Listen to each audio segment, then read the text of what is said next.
Hello বন্ধুরা, welcome back to my channel.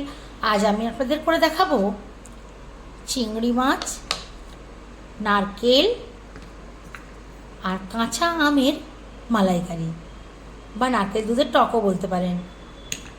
এই গরমের সিজনে বন্ধুরা এটা খেতে খুবই ভালো লাগে।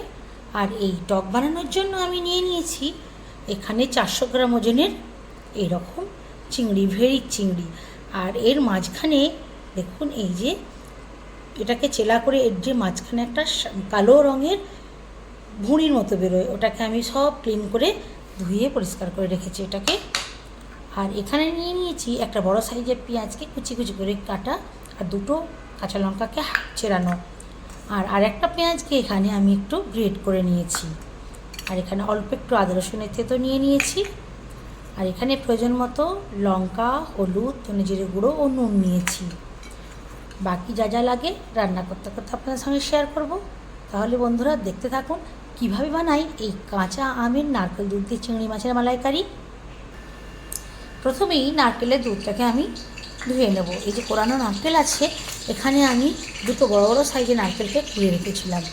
তো একে হালকা একটু উষ্ণ জল দিয়ে দুধটা বার করে নেব। দুধটাকে দেখুন এইভাবে রেখে দিয়েছি। এবার একটা বাটি নিয়ে নেব। এই বাটির মধ্যে সব ছেঁকে নেব।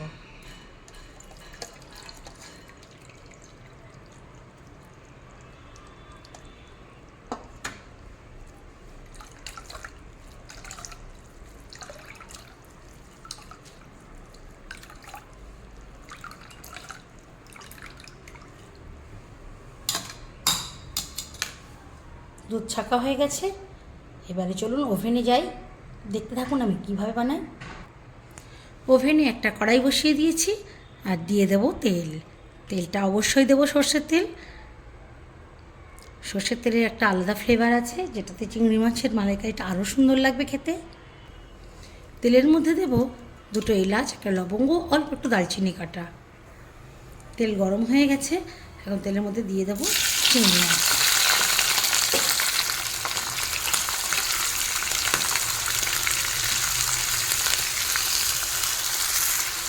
এখন দেবো এর মধ্যে সামান্য 1 পিঞ্চ নুন। ফ্লেমটা কিন্তু হাইতেই থাকবে।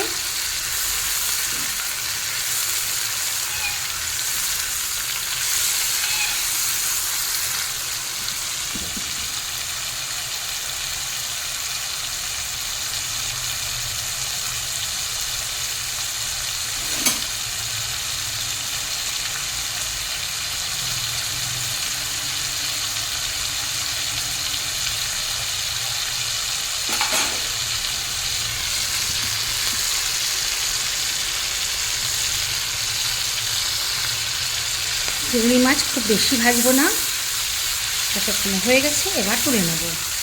খুব বেশি চিংড়ি মাছ ভাজলে কী হয়, রাবারের মতো হয়ে যায়। ওভেনের ফ্লেমটা প্রথমে লোতে করবো, তারপর তুলে নেব।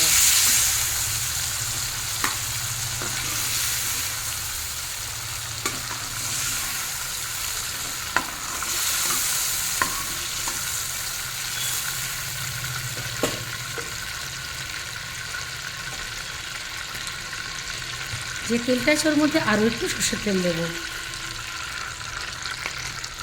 এখন তেলের মধ্যে দেবো একটা তেজপাতা আর একটা ছোট্ট লঙ্কা। এখন তেলের মধ্যে দেবো পেঁয়াজ কুচি, কাঁচা লঙ্কা। পেঁয়াজ খুব ভালোভাবে ভেজে নেব।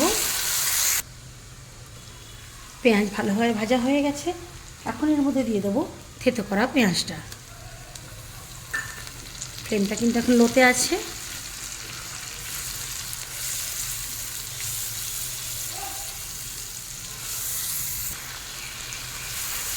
গ্রেট করা পেঁয়াজও কালার চেঞ্জ করে দিয়েছে। এবার এখন দিয়ে দেবো থেতো করা আদা রসুন। আদা রসুনটাও পেঁয়াজের সঙ্গে ভেজে নেব।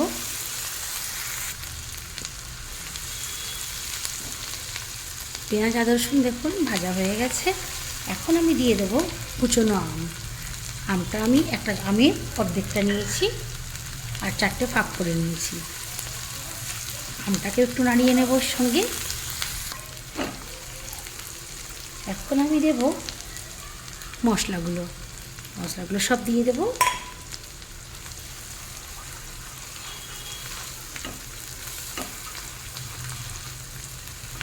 মশলাগুলো ভালো করে একটু ভেজে নেব।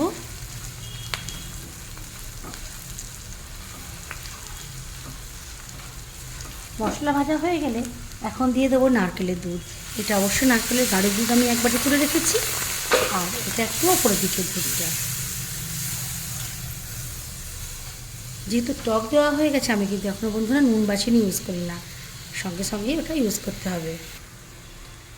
আমি এখানে 4 চামচের 1 চামচ মতো চিনি দিয়েছি।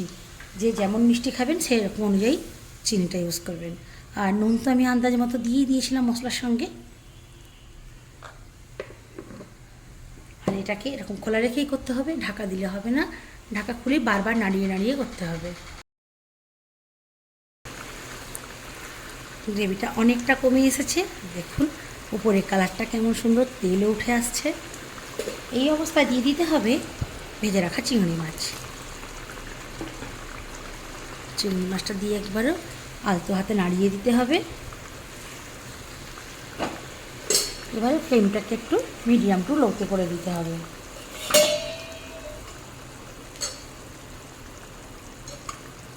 ঢাকা দিয়ে 5 মিনিট মতো হতে দিতে হবে। 5 মিনিট পর ঢাকা খুলব। দেখুন কেমন তেল উঠে এসেছে, আলতো হাতে একবার নাড়িয়ে দেব।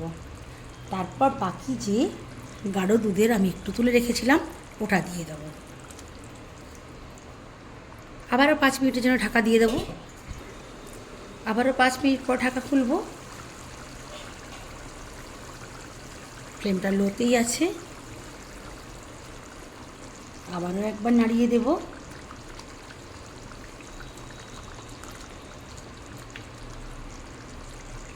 ফ্লেমটা এখন কিন্তু হাইয়ে করে দেবো। টক মিষ্টির স্বাদের ব্যালেন্সটা ঠিক আছে কিনা একটু চেক করে নেব। একদম ঠিকঠাক আছে। দেখুন অলরেডি ধার থেকে তেল ছাড়তে শুরু করে দিয়েছে। এখন আমি দেব সামান্য একটু গরম মশলার গুঁড়ো।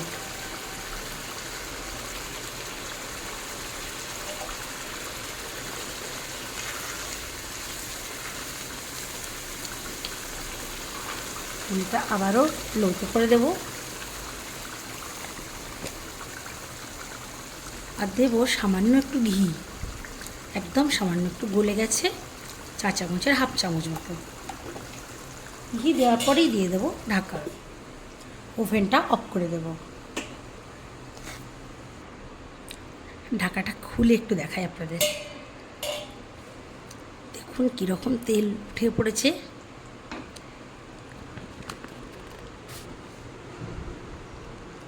এখনও গরম আছে, আমি ওভেন থেকে এখনও নিচে নামাই না।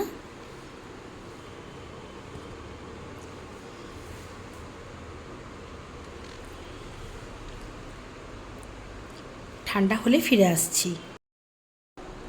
তাহলে বন্ধুরা দেখতেই পেলেন কিভাবে বানালাম কাঁচা আম দিয়ে চিংড়ির মালাইকারি। আমার এইভাবে চিংড়ির মালাইকারি রেসিপিটা আপনাদের কেমন লাগলো অবশ্যই কমেন্ট করে জানাবেন। ভালো লাগলে লাইক করবেন, চ্যানেলটাকে সাবস্ক্রাইব করবেন। বেল আইকনটা কিন্তু প্রেস করতে ভুলবেন না, যাতে করে নোটিফিকেশানটা টিং টিং করে আপনার ফোনে আগেই বেজে যায়।